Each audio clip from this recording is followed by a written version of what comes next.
I'm Steve Rose. I'm the Chief Executive of Catalyst Stockton-on-Tees.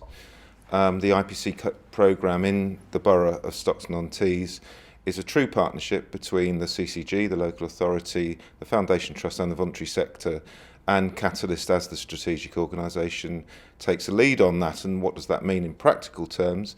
Well, we hold the development budget. We are responsible for financing all the development, so it's not a public sector piece of commissioning is that we're doing that. I'm the vice chair of the programme board, and which means that on occasions, including this week, I have to chair a meeting of the different partners.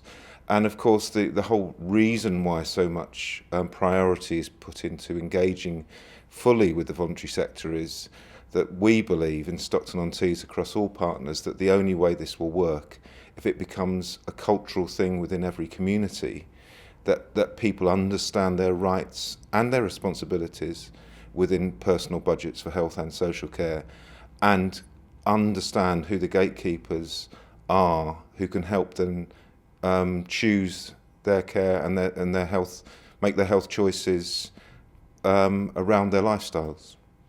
I think what we're trying to do differently is what the whole programme is aimed to do, which is break down the old models of health and social care that is very much service-led, where you go along for one service for this and another service for that, and we acknowledge the complexity of people's lives and the breadth of the choices that implies. Well, our programme is aimed at the 65 years and over with long-term complex needs, and the first thing we've learnt is for them to say that the way they've been doing it for the last 65 plus years, now they have to think again, is very, very, very hard. Stockton is a place that's a sort of post-industrial community, used to large iron and steel works, large chemical works, and they're used to large employers looking after them and the NHS looking after them.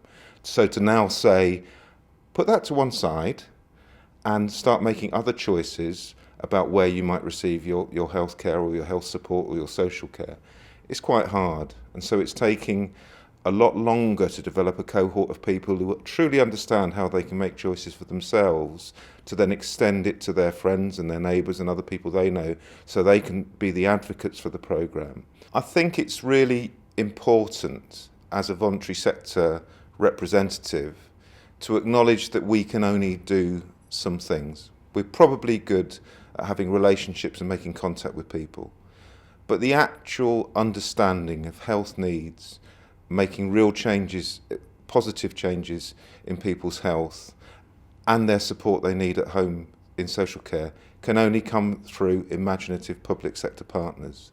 And IPC should not be seen as instead of public services. It's about all of us being involved with public services for the best for the individuals who are making their choices.